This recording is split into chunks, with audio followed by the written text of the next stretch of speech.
Good morning, everybody. I should say good afternoon now. It's 12 noon. My name is Mark Ramus, and I'm one of the Associate Scientific Directors for the Canadian Longitudinal Study on Aging. And I'm going to welcome you now to our December webinar. The presenter will be Dr. Paul Loprinzi, and we'll just give people another 2 minutes to log on because sometimes the software that we use can be very finicky. And in a couple of minutes we'll begin. I will introduce Dr. Loprinzi, and then he will give his talk, and of course we'll have time for some questions afterwards. So let's just wait a couple of more minutes for last-minute joiners, and then we'll get the webinar underway.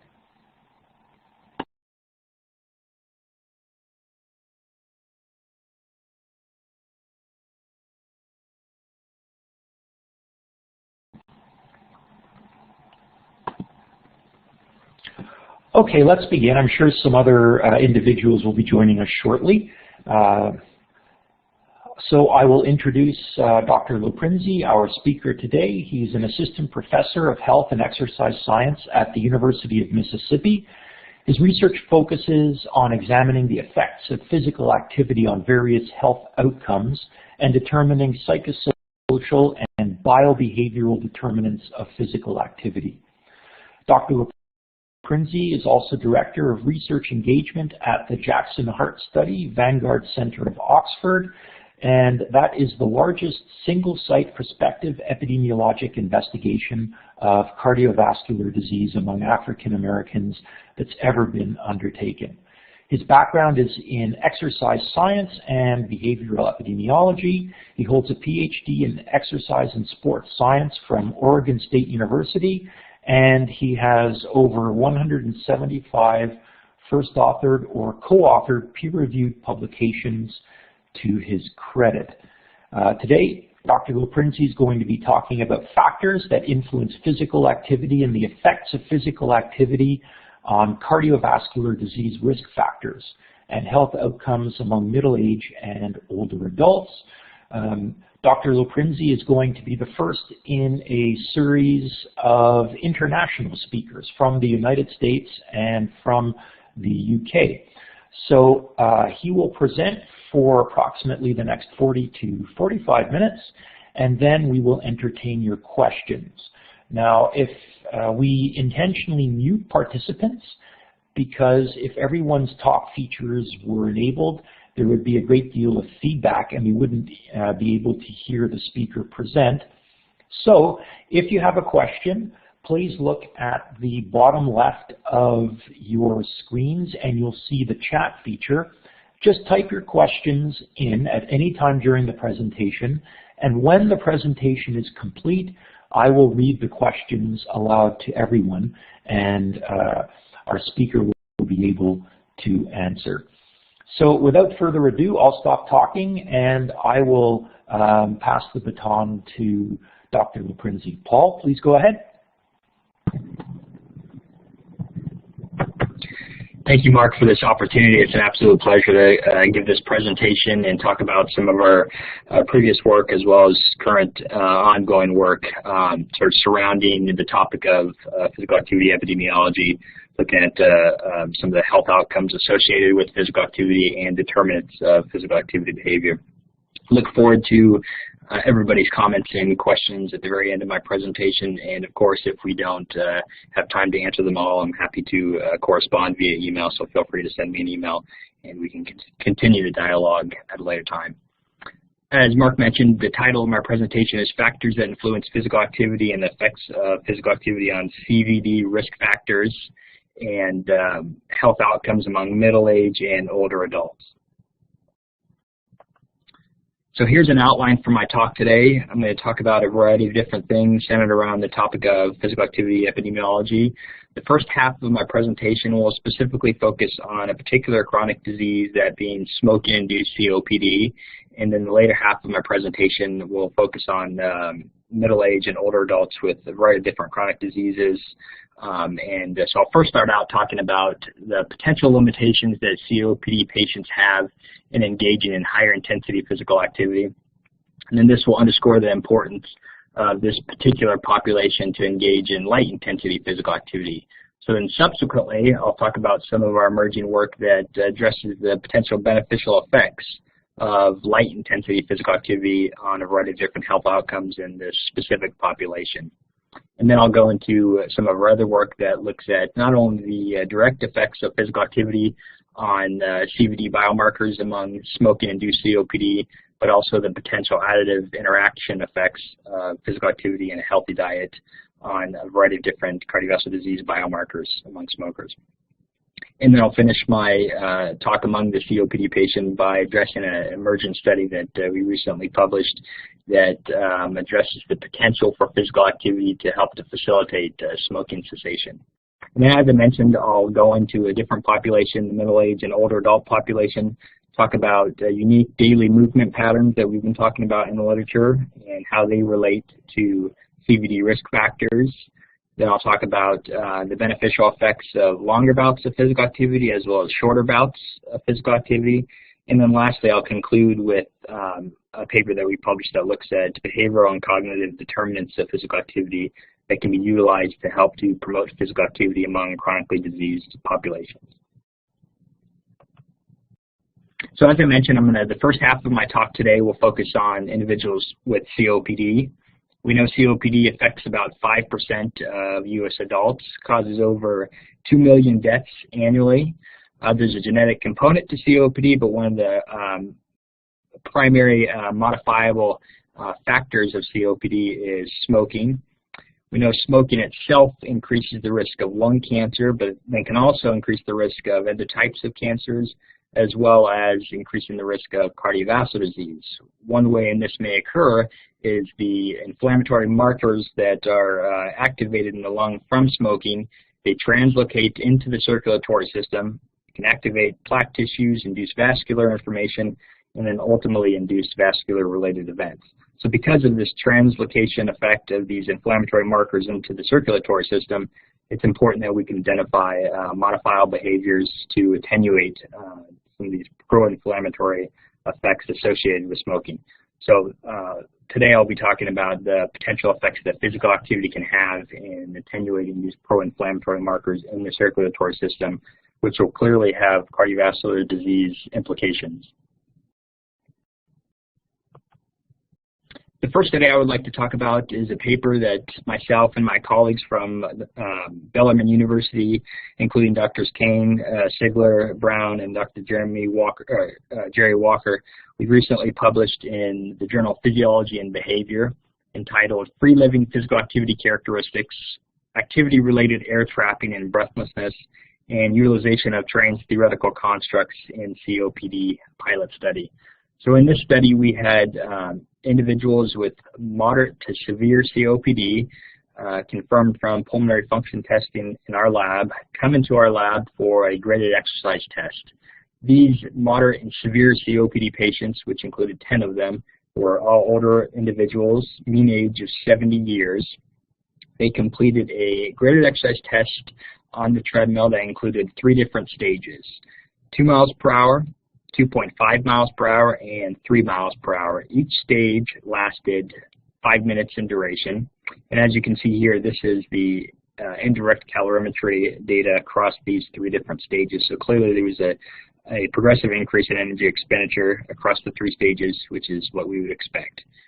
At the end of each of the 5-minute stages, we asked individuals to point to a scale, specifically the MVP scale, the multidimensional dyspnea profile scale, to provide some indication of their air hunger or their air breathlessness, or whether they perceived that they were smothering for air, or how much air they could get into their lungs. And then also, right after that assessment, we had them complete an inspiratory capacity measurement while walking on the treadmill at the end of each stage as a proxy for air trapping, or this indication of this air being left into the lung capacity. Here are the results from these findings here. The first line right here, this is the data from the MDP scale, or the air hunger breathlessness. As you can see at baseline, individuals had a air hunger breathlessness score of 0, so no problems getting air into the lungs. They did not feel like they were smothering, so no issues at the baseline level. But then, as you can see, as they progressed through the different intensity levels, their air hunger breathlessness drastically increased. Okay, and then similarly, this line right here represents the air trapping, or the inspiratory capacity measurement. At baseline, they consumed about 1.65 liters, and then initially, that very first stage, after the first stage, you can see a drastic reduction in inspiratory capacity, and that maintained across the 3 different stages. So collectively, these findings provide some evidence that as COPD patients, they engage in moderate and higher intensity levels of physical activity. They perceive that they can't get enough air into their lungs, as demonstrated here by the air hunger breathlessness, and they trapped more air in their lungs at sort of a relatively low intensity level. So ultimately, these findings to us underscore the importance of engaging in light intensity physical activity among this population. So I just talked about the potential exercise-induced hyperinflation or air trapping, as well as this enhanced perception of smothering or can't get enough air into their lungs among the COPD population, which again underscores the importance of engaging in light intensity physical activity. So then the next study that I'm going to talk about addresses some of our recent findings that delineates the relationship between light intensity physical activity and a variety of different CVD biomarkers among smoking-induced COPD. And again, we feel that this is particularly important based on what I mentioned previously, in that smokers tend to have elevated levels of these pro-inflammatory markers in the circulatory system. So identifying behaviors that can attenuate this effect is critical. The title of this study that we recently published in the American Journal of Health Promotion is Association Between Physical Activity and Inflammatory Markers Among U.S. Adults with Chronic Obstructive Pulmonary Disease, published by my co-authors, Dr. Jerry Walker and Dr. Hayo Lee. In this study, we utilized a representative sample of Americans with evidence of COPD coming from the National Health and Nutrition Examination Survey cycles 2003 to 2006. The purpose was to examine the association between accelerometer-determined physical activity and white blood cells and neutrophils among this representative sample of COPD patients. We specifically focused on white blood cells and neutrophils because, in addition to evidence suggesting that these parameters may increase the risk of cardiovascular disease, they're also associated with other chronic diseases, including diabetes, cancer, cancer mortality, and all-cause mortality. From the literature, we know that physical activity has an anti-inflammatory effect. However, the effect is less clear among those with COPD. Fewer studies have looked at the relationship between physical activity and inflammatory markers among this specific population. So again, we utilized data from the National Health and Nutrition Examination Survey. 238 current or former smokers with COPD constituted the analytical sample. COPD was determined via self-report of a physician diagnosis of chronic bronchitis or emphysema. Smoking status, again, was self-reported, but we did biochemically verify it via cotinine levels. These inflammatory markers included, as I mentioned before, white blood cells and neutrophils. And physical activity was objectively determined using accelerometry data, where participants wore a waist-mounted Actigraph 7164 accelerometer on their hip, and they wore it for up to 7 days. Only individuals with at least 4 days of at least 10 hours per day of monitoring data were included in the analysis to ensure habitual representation of their daily movement patterns. And we utilized established accelerometer-determined intensity-related activity count cut points to differentiate between light intensity physical activity and moderate to vigorous physical activity, with the combination of these 2 intensity levels equaling total physical activity. We employed a multivariable linear regression model controlling for a variety of different potential confounding variables, including several demographic parameters, a chronic disease index variable indicating the number of chronic diseases that they had, endothelial dysfunction as measured by homocysteine levels, mobility function, medication use, and how long they wore the accelerometer each day. Overall, we found some interesting findings, specifically found an inverse association between all the intensity levels and the different inflammatory markers that we evaluated. Specifically, we found that a 60-minute increase in light intensity physical activity was associated with a 6% decrease in neutrophils and a 2% decrease in white blood cells. And similarly, we found that a 50% increase in moderate to vigorous physical activity was associated with a 1.6% decrease in white blood cells and a 2% decrease in neutrophils. So, as I mentioned before, we know smoking and COPD not only increases inflammation in the lung, but systemically as well, with this increased systemic inflammation increasing the risk of cardiovascular disease and other types of chronic diseases. So this underscores the importance of, in this particular population, as well as other populations, that we promote behaviors that can have an anti-inflammatory effect in the systemic circulatory system. The present findings suggest that among those with smoking-induced COPD, physical activity may help to slow the progression of cardiovascular and other metabolic disorders by attenuating systemic inflammation. Of course, we do want to interpret these findings in the context of the limitations of the study, which include primarily the cross-sectional study design. So, light intensity physical activity appears to be a palatable alternative to higher intensity physical activity levels among COPD patients for a variety of different reasons, one of which I already talked about in our pilot study, showing that moderate higher intensity levels of physical activity among COPD patients may induce air trapping or exercise-induced hyperinflation. Also, we know that higher intensity physical activity may have a pro-inflammatory response, which may be counterproductive among COPD patients who already have an inflammatory response from the condition.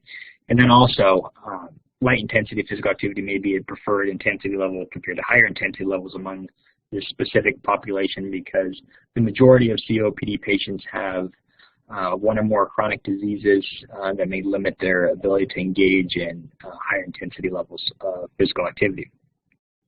So these findings, again, as I mentioned, provide some suggestive evidence that physical activity, and in particular light intensity physical activity, may have cardiovascular disease implications in this population of COPD patients. So far, I've talked about the limitations of engaging in higher intensity physical activity among COPD patients. We provided some evidence of air trapping in this population. Just talked about the beneficial associations of light intensity physical activity on pro-inflammatory markers among COPD patients. This next study that I'm going to talk about takes one step further and looks at the potential additive associations of physical activity and diet on CVD biomarkers among smoking, because we know that not only does physical activity have an anti-inflammatory effect when engaged in habitually as opposed to acutely, we also know that dietary behavior also has an anti-inflammatory effect. So this study, published by myself and Dr. Jerry Walker from Bellarmine University, was published this year in 2015 in the Journal of Diabetes and Metabolic Disorders, entitled Combined Association of Physical Activity and Diet with C-reactive Protein Among Smokers. Again, we utilized a representative sample of smokers, including over 800 adult smokers. And again, physical activity was objectively measured in this study via 7 days of accelerometry data. The outcome measure of interest in this study was C-reactive protein, with the two primary independent variables being physical activity behavior and dietary behavior. We ultimately dichotomized these two behaviors into meeting physical activity guidelines, so at least 150 minutes per week of accelerometer determined moderate to vigorous physical activity, compared to those less than 150 minutes per week. And then with regard to the dietary behavior, based on self-reported dietary data, we calculated the healthy eating index, and those who were in the top 40th percentile for the HEI, or the healthy eating index, we considered them to consume a healthy diet. So this is one of the tables from that study. We computed 3 different models, an unadjusted, minimally adjusted, and a fully adjusted model. I'm going to go to that third column, the model 3 there, and focus on those findings which controlled for a variety of different confounding variables. So that negative 0.19 value, that is the CRP level when compared to those who engaged in one of those dichotomized healthy behaviors versus those who did not engage in any of those 2 healthy behaviors. You can see it was not statistically significant, but those who engaged in both healthy behaviors, so were sufficiently active and ate a healthy diet, and after adjustment for a variety of different confounding variables, they had a 0.34 lower CRP level expressed in milligrams per deciliter, and you can see that was statistically significant. Even though it was somewhat of a marginal association, these findings provide some evidence that concurrent engagement in both health behaviors may have a greater anti-inflammatory effect than engaging in fewer health behaviors, which underscore the importance of concurrent adoption of both of these behaviors, healthy diet and physical activity. So I've talked about the limitations of engaging in higher intensity physical activity among COPD patients, the beneficial effects of light intensity physical activity in attenuating these pro-inflammatory markers in the circulatory system, and also just address the potential additive associations of physical activity and a healthy diet on C-reactive protein in particular among smokers. This next study I want to talk about that was recently published in the Journal of Preventive Medicine addresses the potential implications for physical activity to help to facilitate smoking cessation among smokers. This study is entitled Exercise Facilitates Smoking Cessation Indirectly via Improvements in Smoking-Specific Self-Efficacy, a prospective cohort study among a national sample of young smokers, co-authored by my colleagues from Bellarmine University, Dr. Christy Wolf and Dr. Jerry Walker. In this study, we used a nationally representative sample of older adolescents and younger adult smokers, all smokers at baseline.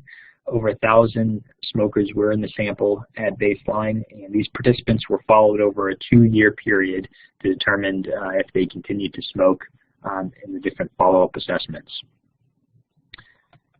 So in this study, we employed a Hayes mediational analysis model to examine whether smoking-specific self-efficacy played any mediational role on the relationship between baseline exercise and 2-year smoking status. As you can see here, we found no direct association between baseline exercise and 2-year follow-up smoking status.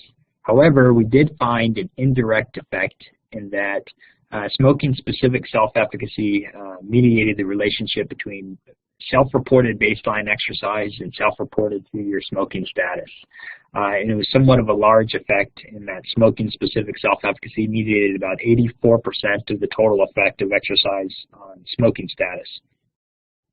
So this provides some evidence that smokers who begin exercising, who start to become more active, this may augment their smoking-specific self-efficacy or their confidence that they can ultimately quit smoking, which may help to facilitate smoking cessation down the road in the future. We don't know the exact mechanism that explains the relationship between baseline exercise and smoking-specific self-efficacy. We have a few studies right now that's trying to explore this relationship. One potential explanation may be the augmentation of global self-efficacy associated with exercise. We know exercise itself enhances exercise-specific self-efficacy or an individual's confidence that they can overcome exercise-related barriers. But there's also some work that we're exploring right now to see if exercise itself can increase overall global self-efficacy and how that in turn may increase self-efficacy in other behavioral domains such as smoking. So that's one potential explanation we're excited to explore. Another potential explanation for the relationship between baseline exercise and smoking-specific self-efficacy is via enhancement in a variety of different cognitive-related parameters, specifically executive function, which we've talked about in the literature. In this study entitled Development of a Conceptual Model for Smoking Cessation, physical activity, neurocognition, and executive function, published with my co-authors from Bellarmine University, Azusa Pacific University, and Oregon State University. In this paper here, we present a conceptual model here, and I'm just going to focus on pathway B as well as pathway C plus A. Pathway B here that we talk about in this study identifies the potential for physical activity to attenuate the neurocognitive decline associated with smoking. But in reference to what I was just talking about in that previous paper, in this paper we talk about the potential for executive function to mediate the relationship between physical activity and smoking itself, as well as psychological parameters related to smoking, such as smoking-specific self-efficacy.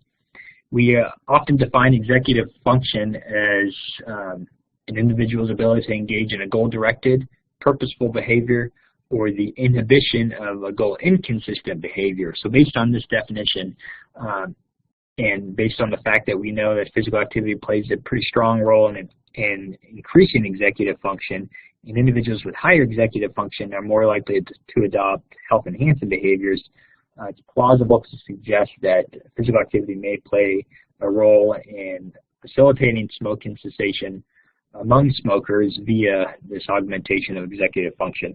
Of course, this is conceptual. At this point, we do plan to explore this in detail in some of our future work to assess the utility of this particular model in facilitating smoking cessation among smokers via engagement in physical activity. So just to recap on the studies that I've talked about so far with regard to smoking-induced COPD, we know that smokers who in particular have COPD, they may have limitations in engaging in higher intensity physical activity via several different factors, one of which I talked about is air trapping, or this perception that they can't get enough air in their lungs and they're being smothered by air. So again, as I mentioned, this to us underscores the importance of promoting light intensity physical activity. We know light intensity physical activity has beneficial associations with a variety of different cardiovascular disease biomarkers among smokers. There appears to be an additive association between physical activity and a healthy diet on some of these CVD biomarkers. And we also have some exciting evidence to suggest that physical activity itself may not only have implications in directly influencing cardiovascular disease via these cardiovascular biomarkers, but perhaps indirectly via the facilitation of smoking cessation itself. So the next half of my presentation is going to focus on other populations, not specifically those with smoking-induced COPD. I'm going to first continue this discussion of the beneficial associations of light-intensity physical activity on CVD biomarkers, but among the broader older adult population. So this paper that we recently published this year in 2015 in the American Journal of Health Promotion is entitled Evidence to Support Including Lifestyle Light Intensity Recommendations into Physical Activity Guidelines for Older Adults. And this representative sample of older adult Americans at least 65 years of age, again, utilizing data from the National Health and Nutrition Examination Survey. Again, they wore an accelerometer for at least 4 out of 7 days for at least 10 hours per day. And we looked at the associations of both light intensity physical activity as well as moderate to vigorous physical activity with a lot of these same biomarkers, cardiovascular disease biomarkers that I've already talked about so far.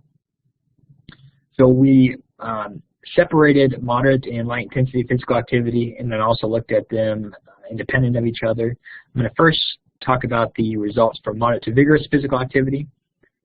Similar to the previous study that I talked about, we dichotomized participants into meeting guidelines versus not meeting guidelines, so 150 minutes a week versus less than 150 minutes a week of accelerometer to determine moderate to vigorous physical activity, utilizing the established MVPA cut point of 2020 counts per minute. All the bolded values here indicate a significant association between this dichotomy of MVPA and the outcome variable shown right here.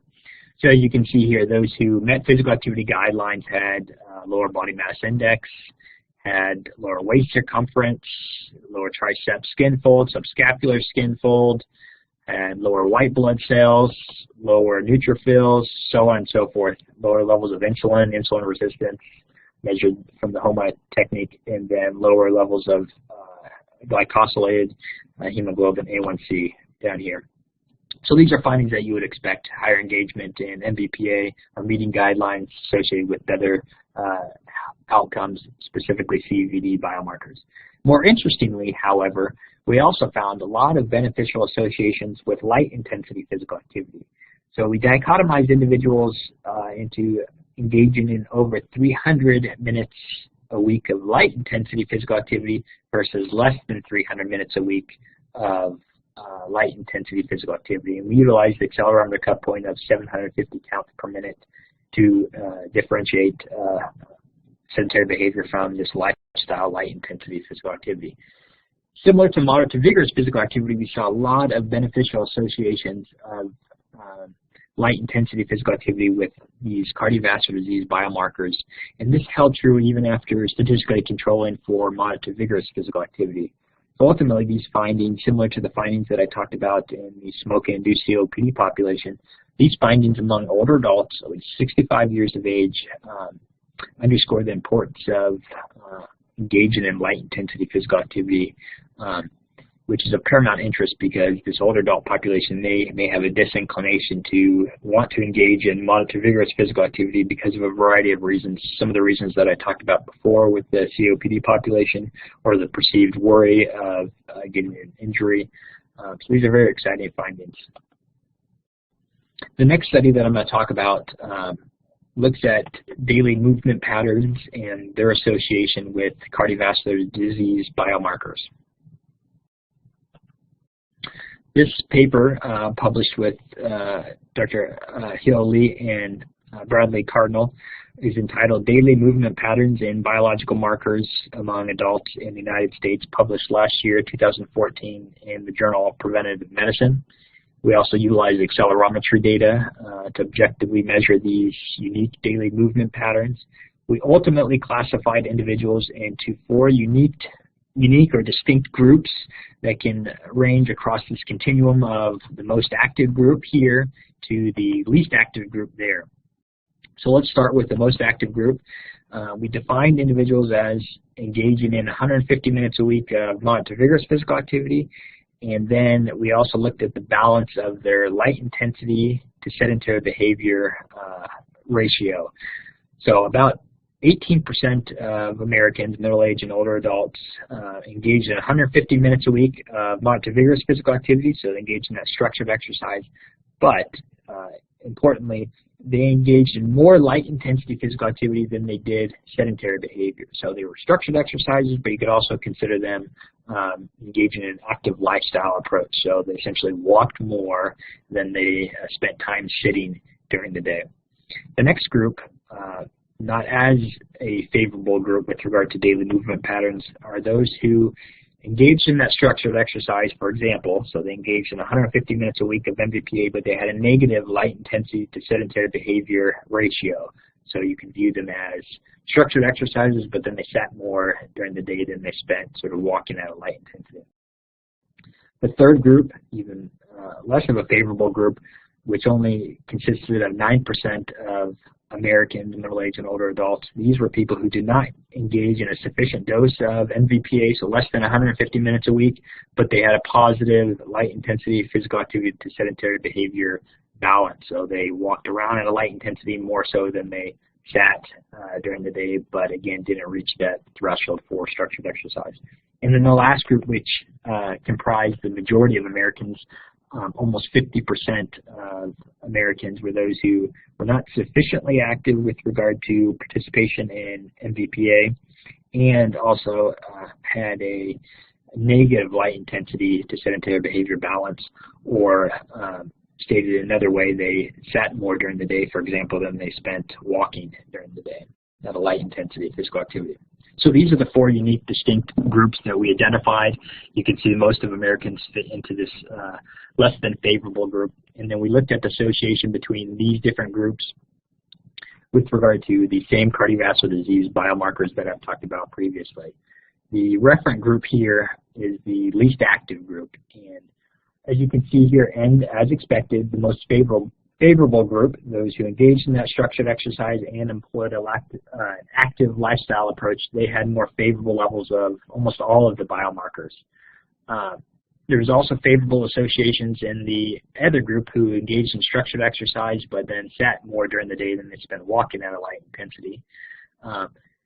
And very few associations emerged with this group of those who did not engage in structured exercise at a sufficient dose, but had a positive light intensity physical activity to sedentary behavior balance.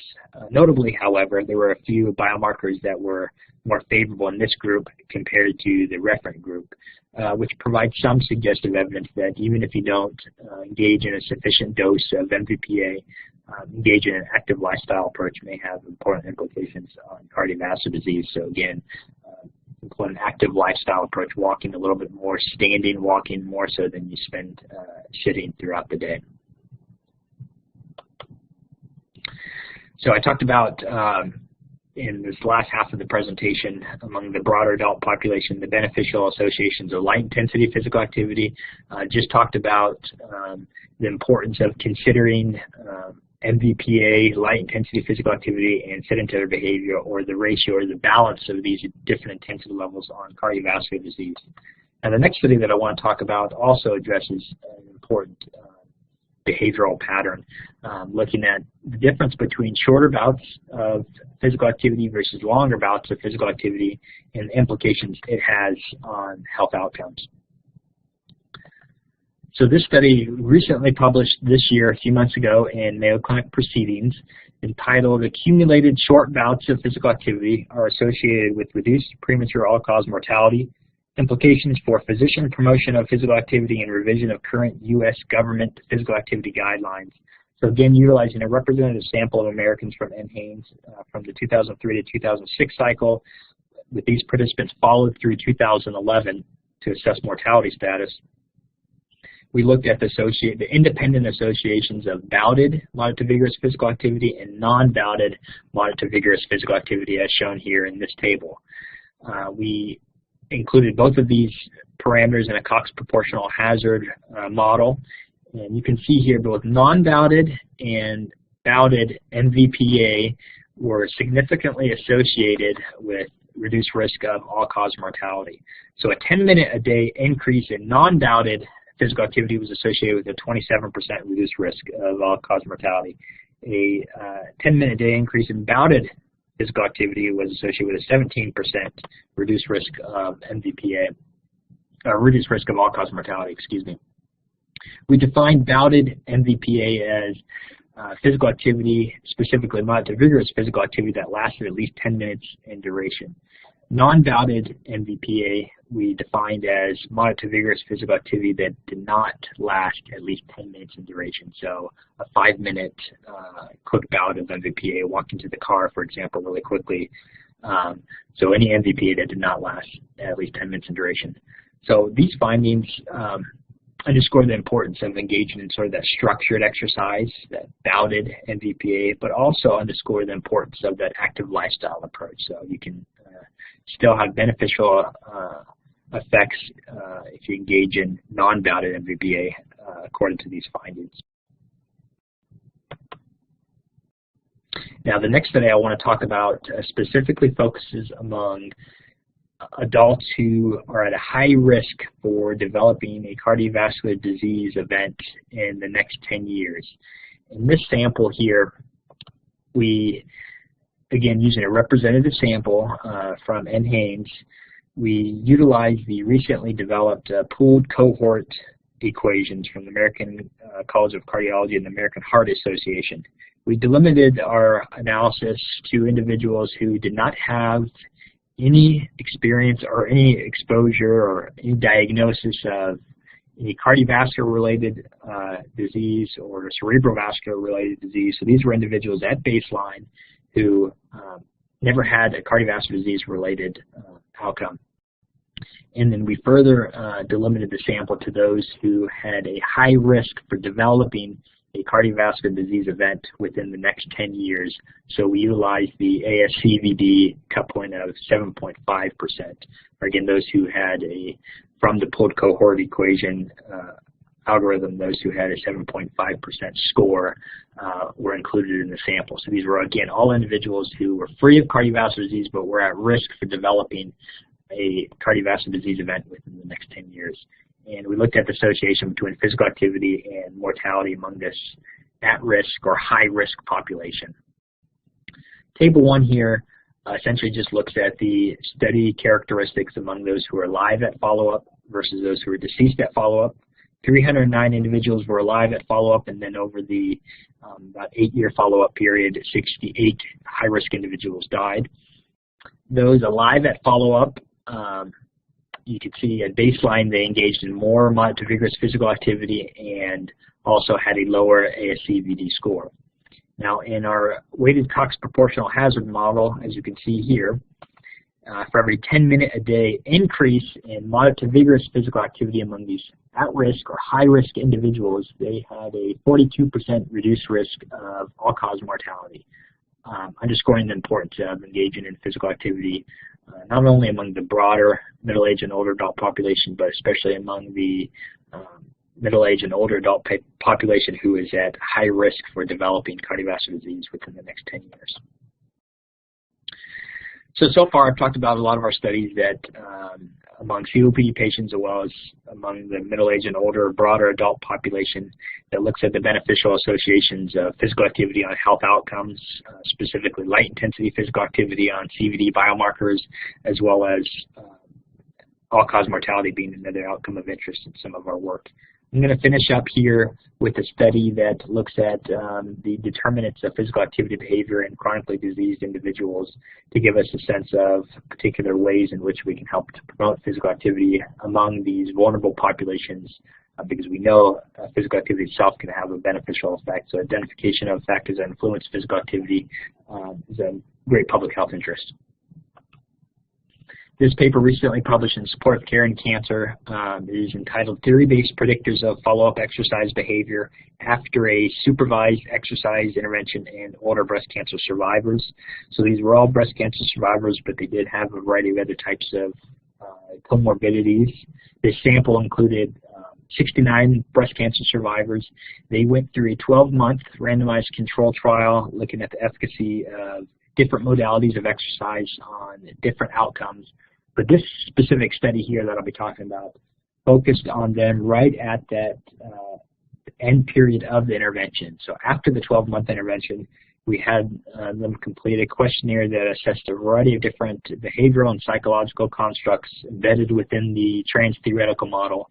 And then we were interested in seeing if individuals who utilize more of these processes of change, which I'll talk about in a second, were they more likely to maintain physical activity as they transition from a supervised exercise environment or intervention to a home-based sort of environment.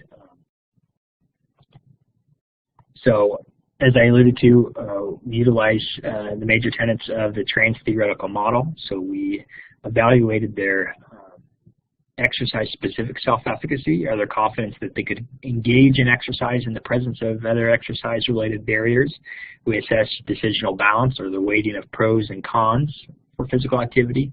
We looked at processes of change, which included behavioral-based processes of change and cognitive-based processes of change. As you can see here from this model, these breast cancer survivors at baseline, at that point of transition from the supervised intervention to the home-based intervention, those who had higher levels of self-efficacy were 10% more likely to be sufficiently active 6 months later, okay, on their own, exercising on their own. Similarly, breast cancer survivors at that point of transition from supervised to sort of engaging in exercise on their own, those who utilize more of these behavioral processes of change were more likely to be sufficiently active 6 months later. So collectively, to us, these findings underscore the importance of, among these chronically diseased individuals, when they are preparing to engage in exercise on their own, that we teach them these behavioral processes of change, which I'll talk about on the subsequent slide, that can help to facilitate future physical activity behavior as well as maintain this behavior over time. And I'm not going to talk about it today, but we also have some other work demonstrating that the utilization of these behavioral processes of change play an important role in influencing self-efficacy, which, as I showed here, plays an important role in long-term physical activity behavior.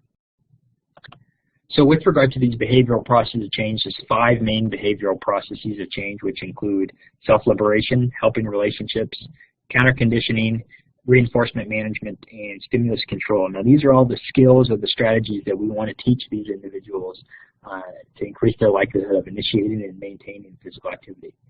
With regard to self-liberation or making a commitment, this can often be done via a contingency-based contract that they can use to help to facilitate their physical activity behavior. With regard to helping relationships, we find that it's very critical that these chronically diseased individuals who are in need of physical activity, they enlist social support. Social support, as we all know, has been demonstrated to be a strong predictor of physical activity across a variety of different populations. So this can be done via several different approaches, but the common 4-step approach would be having the individual identify the problem, which in this case might be physical inactivity, identify another referent individual who can provide that support, have the courage to ask them for support, and then lastly, reward that supportive individual so they'll continue to facilitate social support or exercise-related support.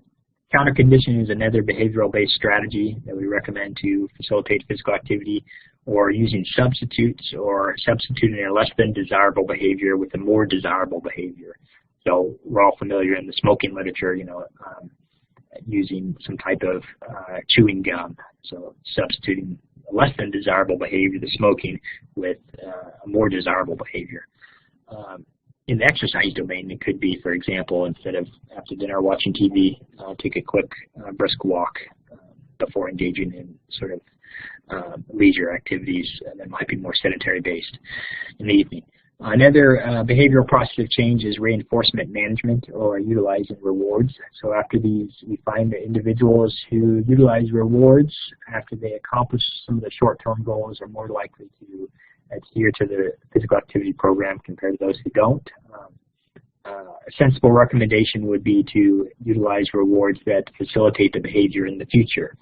So, for example, allowing yourself to, after you accomplish a short-term goal, buy yourself a pair of walking shoes or sign up for a trail race or something like that.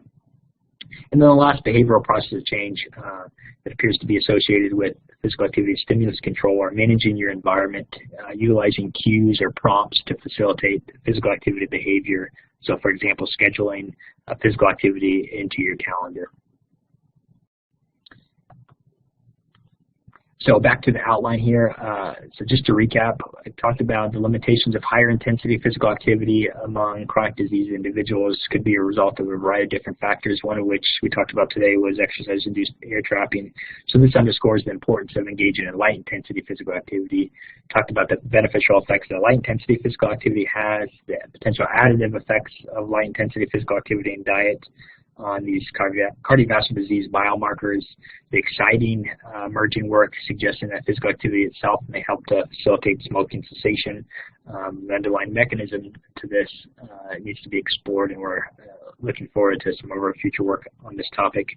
And we talked about the unique contributions of moderate to vigorous physical activity, light intensity physical activity, and sedentary behavior, and their associations with cardiovascular disease biomarkers. And then lastly, I just talked about ways in which we can promote physical activity among chronically diseased individuals, which include the utilization in particular of behavioral-based strategies. So my last slide is here to conclude. As I sort of just mentioned in that last slide, is that older adults with chronic disease may be intolerant to higher intensity physical activity levels. Underscoring the importance of light intensity physical activity. Based on what I've talked about today, there's some suggestive evidence from our studies as well as other excellent research out there demonstrating that light intensity physical activity may not only help to improve cardiovascular disease risk factors, as well as prolong survival. It may even help to facilitate the adoption of other health behaviors. And then lastly, given the beneficial effects of physical activity on health, it's important that we identify evidence-based strategies to promote physical activity. And one particular way may be the utilization of these behavioral processes of change. So thank you for your attention. Again, it's a pleasure to give this talk and share some of our recent work. I'm happy to answer any questions that you may have. And again, as I mentioned at the beginning of this presentation, I'm happy to correspond via email if you have questions that you'd like to address in that format. Thank you. Great. Thank you very much, Paul. Fantastic, fantastic presentation. Very informative and enjoyable. I've got a couple of questions, but before I ask, one of my colleagues from University of Waterloo, Laura Giangregorio, has a couple of questions. What do you think are the key knowledge gaps related to exercise and in older adults? Key knowledge gaps, specifically in the older adult population. We have some, I think most people think that it's common knowledge that physical activity itself can have beneficial effects, and I would agree to that to a certain extent. We have some other work that I didn't present today demonstrating that across a variety of different age populations, individuals aren't as knowledgeable actually as far as the health-enhancing effects of physical activity. So I think one particular knowledge gap is increasing their awareness of the beneficial effects of physical activity itself, not only at the higher intensity levels, moderate to vigorous physical activity, but I think another knowledge gap, especially in the older adult population, is their knowledge and awareness of not only the beneficial effects of exercise, but of this light intensity physical activity, which appears to be emerging in the literature as a beneficial intensity level. Great. And Laura has a follow-up. How does resistance training fit into all of this? That's a great question. Thank you, Laura. Most of my work and interest focuses on ambulatory-based movement. We do actually have some work right now in review demonstrating that among middle-aged and older adult populations, which I think is common with a lot of other literature showing beneficial effects, obviously, of muscle strengthening activities. Essentially just the contraction of the muscle itself can help to regulate glycemic levels, which can have implications on diabetes and other chronic diseases, which ultimately influences survival. We have some other work that I find to be very interesting that's in review right now that looks at the additive effects of aerobic-based physical activity and resistance training or muscular strengthening activities on a variety of different outcomes. So we've looked at multimorbidity as an outcome, and similar to what I mentioned today with regard to the additive associations of physical activity and dietary behavior, we find additive associations of physical activity and resistance training on several different outcomes. And so I think both are important, but especially among older adults, perhaps who may have limitations with ambulatory-based movement, I think a sensible strategy most certainly would be engagement in resistance training initially. Great, and she's asking for clarification. Oh, sorry, go ahead. She's asking for clarification. What are the gaps that we need to fill with future research? So the next best, I guess the next important research question might be what? Yeah, I think, we have a paper I didn't talk about today that looked at the dose response effects of moderate to vigorous physical activity on CVD biomarkers and all-cause mortality that was published in Preventative Medicine. So I think a lot of work is starting to look at sort of the optimal dose of MVPA on these different health outcomes. I think what we need to start to look at, especially based on this emerging work that light intensity physical activity can have beneficial effects, would be to look at sort of the optimal dose of light intensity physical activity on a variety of different health outcomes among the older adult population. Great, thanks. Question from me. Some of your slides you were talking about behavior, and brought back a systematic review I had done for the Agency for Healthcare Research and Quality about health risk appraisals in the elderly. And I'm wondering if you've done any work or what your feelings might be on the effect of health risk appraisals to modify risk factor behavior. Yeah, I'm not as well versed in that area, but I do think that can be very important, identifying the individual level risks that these participants may have, and then helping them overcome some of the barriers that they may have, so they can engage in safe forms of physical activity. I think that's of critical importance. Right, and also you were talking about the importance of social participation, and one form of social participation is religious activity. Have you looked at any of that in your work, the impact of religious participation, for example, on whether it encourages physical activity or anything like that? I haven't specifically, but it's a very fascinating area, the field of religiosity and physical activity. So I find that quite fascinating. But we haven't specifically looked at that. We've had some discussions about possibly looking at that with one of my PhD students in the future, but nothing at this point yet.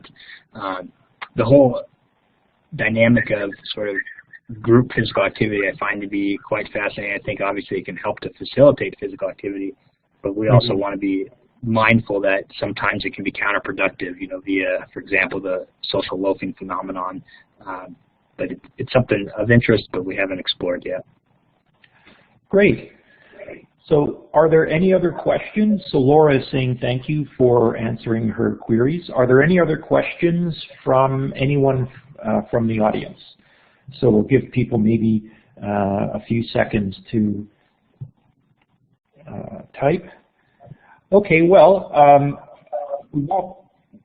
we get another thank you. You're welcome. So I think we're not going to get any more questions. So Paul, once again, I thought it was a really great presentation, very informative, and thank you so much for taking the time to present to us today. My pleasure. Thanks for the opportunity. Great. Thank you. And so for those of you in attendance, we thank you very much for joining us for this final webinar of 2015. And our first webinar in 2016 will be held on January 21st from 12 to 1 Eastern Time.